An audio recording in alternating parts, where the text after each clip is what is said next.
What is up? Hopefully you guys are having a wonderful day. Back here with some more Resident Evil 2 gameplay for you. And today I was not planning on making a video today at all. I was planning on continuing playing more of some of my games and stuff to catch up on things.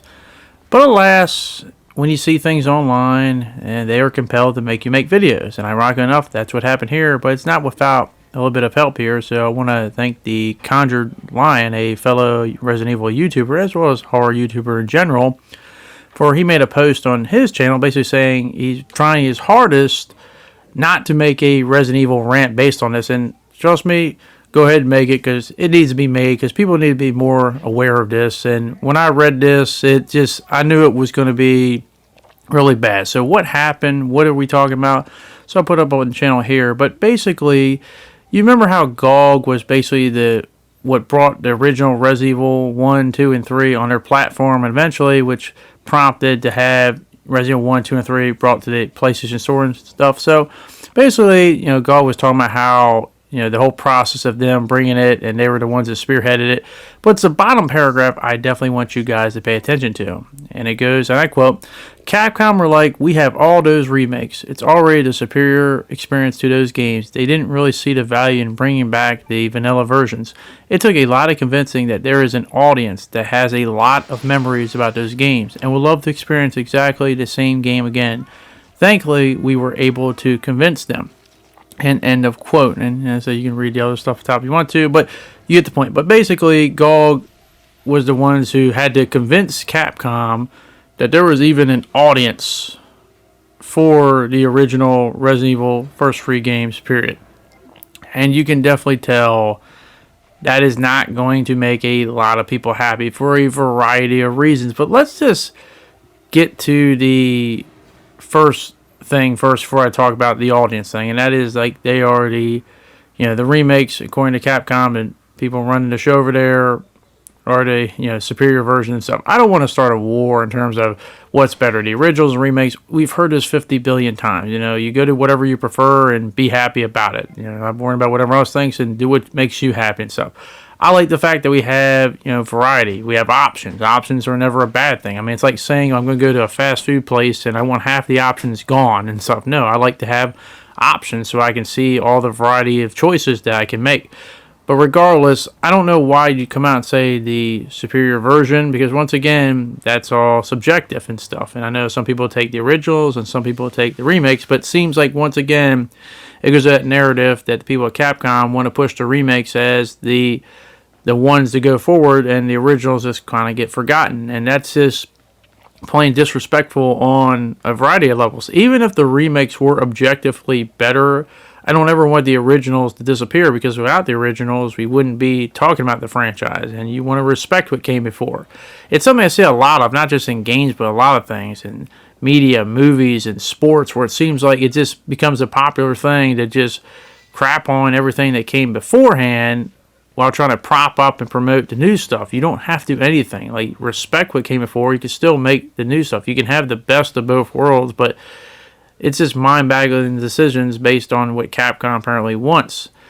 But then we get to the big elephant in the room, and that's where I think really makes a lot of people mad, is the audience. Now, I've always said this before.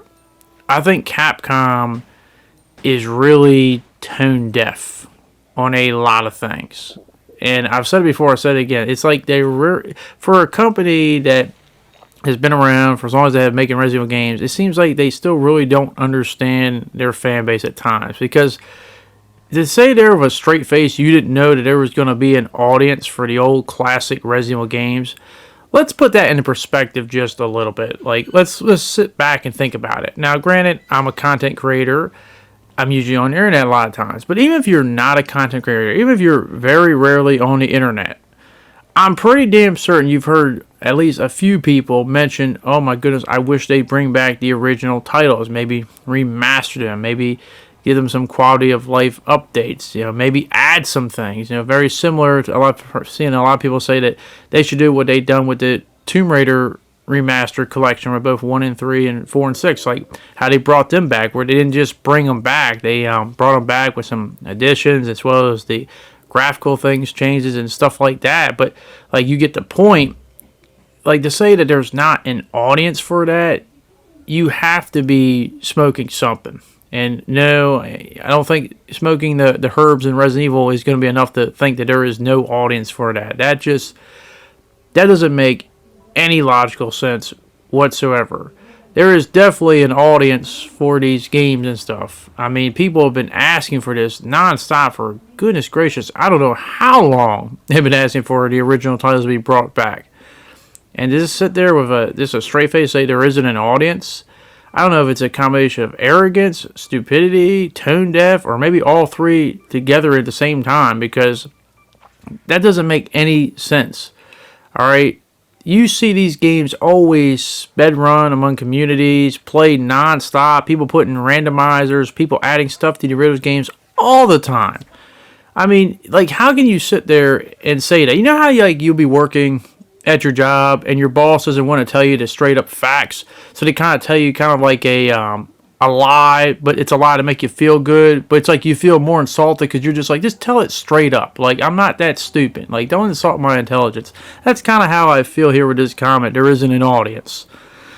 But here's the other bigger problem here with the whole audience thing. This is what I don't understand. So I've always had this theory, right? And I've always felt this with like the Dino Crisis franchise as well. It's like, why don't they bring that back? Why did it take an arm and leg just to get the original game on the PlayStation Network and stuff? People have been asking for that for a long time. So other Capcom franchises. And I've always thought, like, could the reason just be like arrogance or something? Is there like some type of arrogance behind them not doing it or whatever the case may be? Because from a money making standpoint, it'd be easy money. That's the part that makes zero sense to me. If you tell me today, I made this point last year. If you told me that I was going to bring back the original Resident Evil 1, 2, and 3 and put it in a collection pass, similar to like the Tomb Raider games, collection pass, bring back those original ones, 1, 2, and 3, and basically, remaster them, make them quality of life updates and stuff like that, keep the original things, but also maybe, go a step further, maybe add something, maybe add a different way to play, maybe add some different modes or whatever the case may be, some skins or whatever the case, like they do whatever the heck they want, maybe even add enemy types or something, even if they just do the exact same thing, just kept there, just made it so that it's more quality of life adjustments and stuff. You gonna tell me with a straight face that wouldn't print money? Like, goodness gracious me, that would be making so much money. It'd be ridiculous. And the thing is, it'd be too easy. That's the part that doesn't make any sense to me. It's easy money. Like, of course companies will love to make money. That's why I've always thought, like, do they not want to make money? It's simple. It's like saying, here, I gotta do my sports analogy now. It's like saying you have the best wide receiver in a game of football. This person's got Jerry Rice, the whole ability of Jerry Rice fused with Darryl Green's speed and just the untackleability of Gronkowski, all combined together with a wide receiver. He's the best and nobody can stop this dude, but you're like, you know what?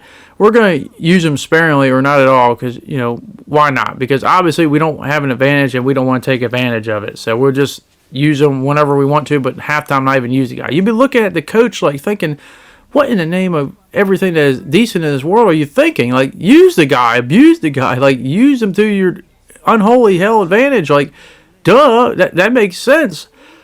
That's how I feel about this whole situation. It doesn't make sense. It makes zero sense. And that's where I was saying it comes from a standpoint of just arrogance. It's not a money-making perspective here. It's like they don't care about the money. It's just that the arrogance is like. And I think this comes from these new people who just want to push the new stuff, which I get it. You want to push the new stuff, but you don't have to dismantle and forget about the old stuff. You can have the best of both worlds and capitalize on it. Make me a head of a business. It's like, damn, I'd be looking at them like, duh, why haven't you done this years ago? Like, what is the point? That's where it's just people's ego, and that's what I think. It sounds like an ego-based thing, and not something based in reality or something that makes any logical sense, because it makes no logical sense. So, yeah, thank you, GOG, for bringing these things back to life, which eventually led to them coming to the store and stuff, which, people have the ability to play. Some people have never played these things for the first time, or not have the ability to play them for the first time, so that's a good thing, and that's going to get more people into your franchise and stuff. But, no, it just seems like, once again, Capcom, tone-deaf, ego-driven, and just arrogant, and just plain dumb. This is dumb. Easy money, Capcom. Easy money. Not just for this franchise, but the Dino Crisis franchise. I don't know why you can't see that, but maybe if we keep on going. I know sometimes we wonder if they even listen to us. Probably not, but you know what? I just want to make everyone aware of this. As I said, thank the Conjured Lion for putting us on his post, and I do implore you to make a video because more people need to be aware of this. But as I always like to say, that is my opinion. I want to hear your guys' opinion. How do you feel about this? That apparently Capcom thinks that remakes are not only the superior way, but apparently the only way, and that they don't see that there's an audience apparently for these older Resident Evil games that people have been asking for years, if not decades, and then the fact that they just feel like that they had to be basically convinced to do the whole, GOG had to be convinced them to do the whole thing in the first place. And how does that make you feel going forward? Let me know down in the comment section down below. But thank you very much for watching. Hopefully you guys did enjoy this video, and hopefully I can see you guys back in the next one. Thanks, and I'll see you all later. Peace.